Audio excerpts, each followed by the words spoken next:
విద్యని మనం ఈ రోజున వ్యాపారమే. ప్రత్యేక చర్చ కార్యక్రమానికి తిరిగి స్వాగతం. మనకి ఈ డిబేట్లో పూర్ణచంద్రరావు గారు జాయిన్ అవుతున్నారు. వారు మాజీ పోలీస్ అధికారి, జూమ్ ద్వారా జాయిన్ అవుతున్నారు. పూర్ణచంద్రరావు గారు నమస్తే అండి. నమస్కారం అండి. సార్, ఎట్లా చూస్తారు ఈ దోపిడీని? చాలామంది విద్యార్థులు ఒత్తిడికి గురవుతున్నారు. చాలా రకాల మీరు వర్క్లో ఉన్నప్పుడు చూసుంటారు. ఎంతోమంది విద్యార్థులు సూసైడ్ అటెంప్ట్ల అలాంటి న్యూస్ కూడా కంటిన్యూగా మనం చూస్తూ ఉన్నాం. ఈ స్ట్రెస్కి సంబంధించి, ఈ కార్పొరేట్ విద్యా వ్యవస్థల దోపిడీకి సంబంధించి మీరేం మాట్లాడతారు సార్? ఇది పూర్తిగా ప్రభుత్వ నిర్లక్ష్యం అండి. ప్రభుత్వం ఈ ప్రైవేట్ కంపెనీల కోసం పనిచేస్తున్నాయి ప్రభుత్వాలు. ఇప్పుడు నారాయణ ఇన్స్టిట్యూషన్స్ నడుపుతున్నటువంటి నారాయణ క్యాబినెట్ ఆంధ్రప్రదేశ్ క్యాబినెట్లో ఉన్నాడు ఆయన. గత ప్రభుత్వం జగన్ హయాంలో కూడా ఆయన విద్యా వ్యాపారం యథేచ్ఛగా సాగింది. ఇది ఎలా సాధ్యం? ఆయన మీద పర్సనల్గా కేసులు జగన్ పెట్టి వెంటబడ్డాడు, కానీ ఆయన వ్యాపారాలకి ఏం కాల. అలానే చైతన్య సంస్థలు కానీ, ఇంకా ఇవి కాకుండా వికాస్ కావచ్చు, ఇంకా రకరకాలైనటువంటి ప్రైవేట్ సంస్థలు మన పౌల్ట్రీ ఫారంలో ఈ కోళ్ళని ఎట్లయితే పెంచుతున్నారో అట్లానే ఈ పిల్లల్ని అలా పెంచి వాళ్ళ యొక్క జీవితాలని తుంచుతున్నారు ఈ ప్రైవేట్ విద్యా సంస్థలు. దీనికి డైరెక్ట్గా రెస్పాన్సిబుల్ రాష్ట్ర ప్రభుత్వాలే, అటు తెలంగాణ కానీ ఆంధ్ర కానీ, ఇప్పుడు కానీ ఉమ్మడి ఆంధ్రప్రదేశ్లో కానీ, ఎప్పుడైనా కానీ వీళ్ళే రెస్పాన్సిబుల్.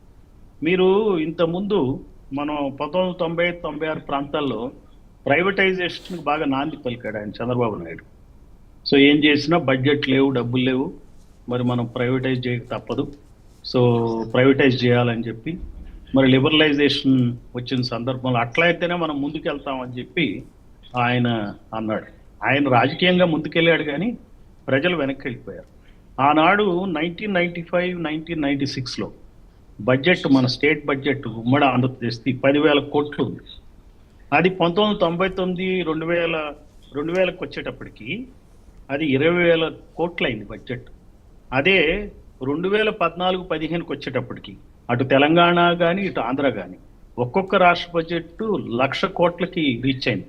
10,000 కోట్లు అటు ఇటు తక్కువగా. ఇప్పుడైతే 3,00,000 కోట్లు బడ్జెట్.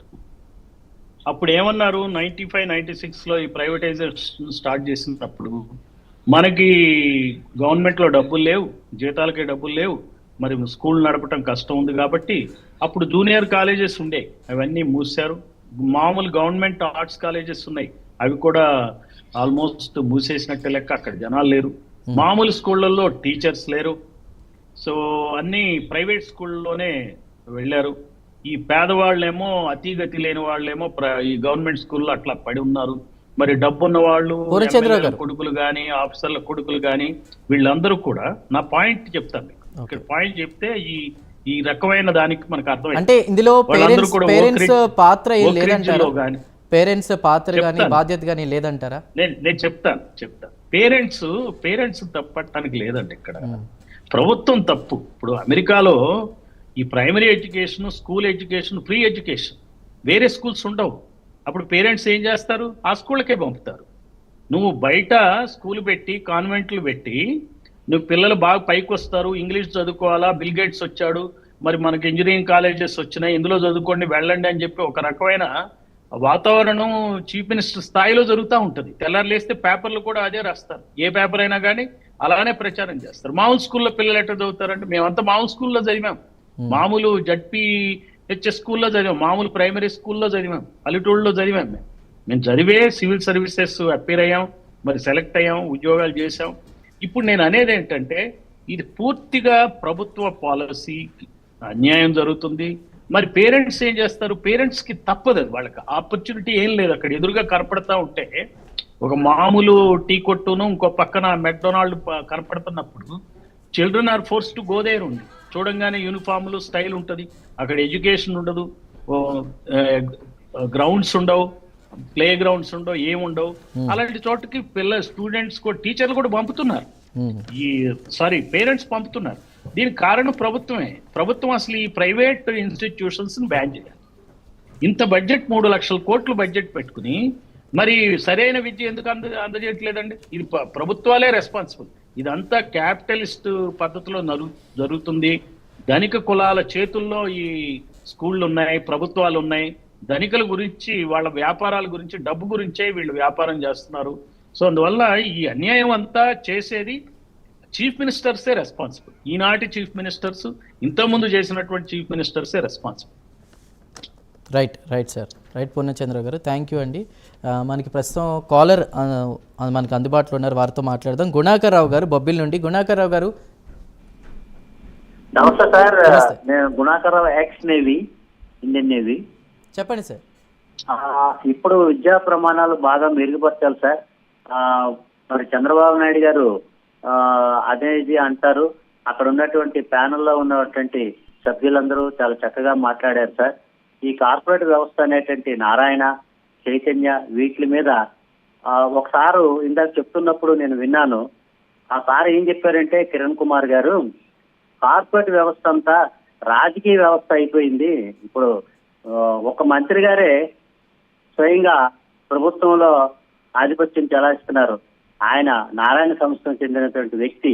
అలాగే శ్రీ చైతన్య, ఇటువంటి దోపిడీదారుల నుంచి సామాన్యులకి విద్యని అందించే మార్గాన్ని ప్రభుత్వాలు సుగమనం చేయాలని, అలాగే పూర్ణచంద్రరావు సార్ ఐపీఎస్ గారు ఉన్నారు, వారు కూడా చాలా చక్కగా చాలా విషయాలు బోధించారు. విద్యని పువార్టీ లెవెల్లో ఉన్నటువంటి పేద విద్యార్థులకి, గ్రామీణ ప్రాంతంలో ఉన్న వాళ్ళకి అందించాలి సార్. అది జరిగేటప్పుడు ఈ ప్రభుత్వాలను కానీ పెద్ద మనుషులను అందరినీ కూడా, కార్పొరేట్ వ్యవస్థలను కూడా జనాలు మెచ్చుకుంటారు. ఆ విద్య అనేది ఇప్పుడు ఆస్తి లాంటిది అయిపోయింది సార్. ఒకప్పుడు తల్లిదండ్రులు సంపాదించినటువంటి భూములు ఆస్తిగా ఉంటే, ఈరోజు విద్య అనేది అందరికీ, సరస్వతి అనేది పెద్ద ఆస్తి. కాబట్టి పురుషు అని స్త్రీ భేదం లేకుండా చక్కగా చదువుకొని వాళ్ళొక స్తోమత కలిగి వాళ్ళ కాళ్ళపై వాళ్ళు నిలబడాలంటే ఈ విద్యా ప్రమాణాల్లో చాలా మెరుగులు తీసుకురావాలి సార్. దీనికోసం ప్రభుత్వం సాయశక్తుల కృషి చేస్తుందని, విద్యా వ్యవస్థను మెరుగుపరుస్తుందని, ఈ కార్పొరేట్ దోపిడీ వ్యవస్థ నుంచి విముక్తి చేయాలని చెప్పి కోరుకుంటున్నాను సార్. ప్యానెల్లో ఉన్న సభ్యులందరికీ నా నమస్కారములు. Thank you sir. Right Gunakar గారు. మరో కాలర్ ఉన్నారు, అంకారావు గారు, పల్నాడు నుండి. అంకారావు గారు చెప్పండి, ఎలాంటి చేంజ్ వస్తే బాగుంటుంది?